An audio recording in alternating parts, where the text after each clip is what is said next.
The state of Israel is about to replace the United States as the ruling state in the world. When Israel takes over from the United States with that big war which is about to take place, and the American economy collapses and the US dollar collapses and all the paper money in the world collapses, and this is going to be my lecture next Wednesday, inshallah, on Islam and the international monetary system, please come to it. Then we see that transfer of power. Israel takes control of the oil, for example, of the Middle East. When Israel becomes the ruling state in the world, then the Jews will say, the golden age has come again. The prophecy is being fulfilled. But they're being deceived in the grandest and most magnificent deception mankind has ever witnessed. No, this is not the golden age. You've been deceived by Al-Masih ad-Dajjal. Israel will rule the world for a day which is like a week. If you disagree with me, you say, we never heard this before. Our sheikhs who taught us Islam, they never talked about this, so you must be wrong. My response is wait and see. That's all. I don't have to say anything more than that. How long will a day which is like a week last? How long? How long will Israel rule the world? And what will be our predicament during that time? This is what I spoke about last night. You cannot establish Islam at the macro level, so go ahead and establish at the micro level. The jihad is already in force to liberate the Holy Land. No one can stop that jihad. No one can stop it. The jihad is already in force to liberate the territory from where the army will come, from Khorasan. No one can stop that jihad. When you see that army coming from Khorasan, the Prophet said, go and join that army, even if you have to crawl over ice. Because no one will be able to stop that army until it reaches Jerusalem. When a day which is like a week has come to an end, and we will know that because the water in the Sea of Galilee would have dried up.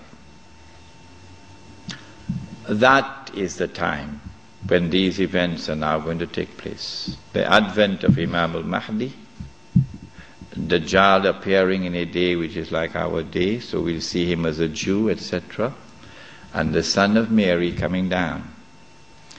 There are some of you who have become a bit uncomfortable with my statement that I said it would be perhaps within the next 50 years.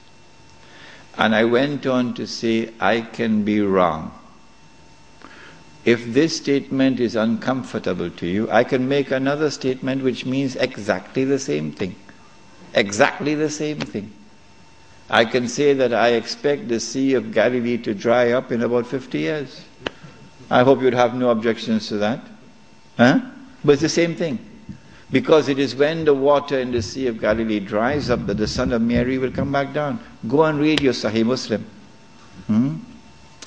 It is at that time, and go and notice the water level in the Sea of Galilee now. It is lower than it has ever been before in history, and Lebanon is about to take water out of the river. What's the name of the river? Litany? Huh? Whatever is the name of the river. Lebanon is about to take water out of that river, and Israel is saying, if you do that, we're going to wage war against you.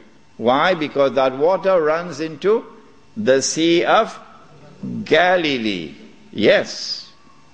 And so the hadith of the Prophet Muhammad ﷺ is now moving to center stage. If I say 50 years, and if I say I can be wrong, at least I'm giving you a wake-up call. A wake-up call that you're living in the age of the countdown.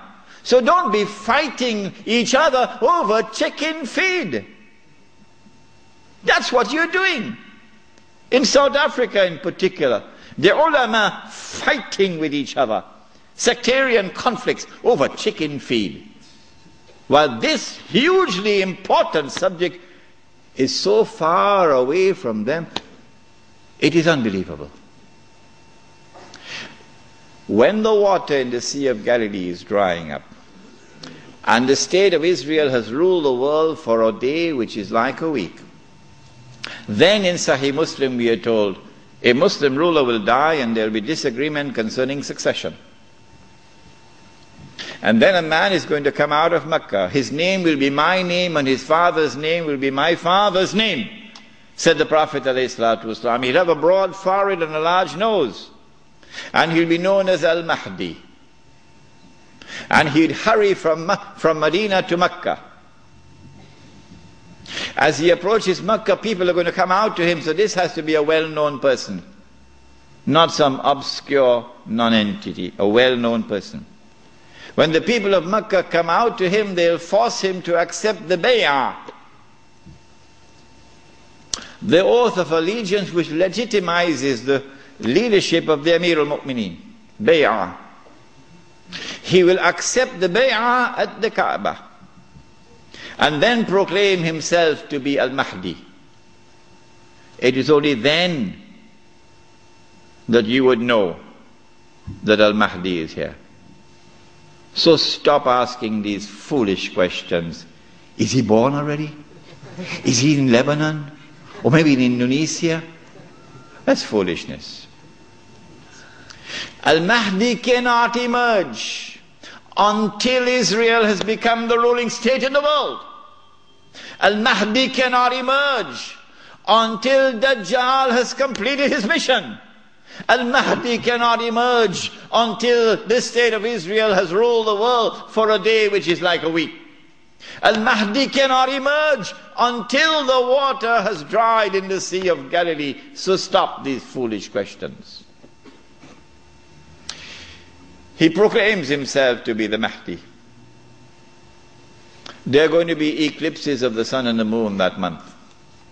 But there have been eclipses of the sun and the moon in the past.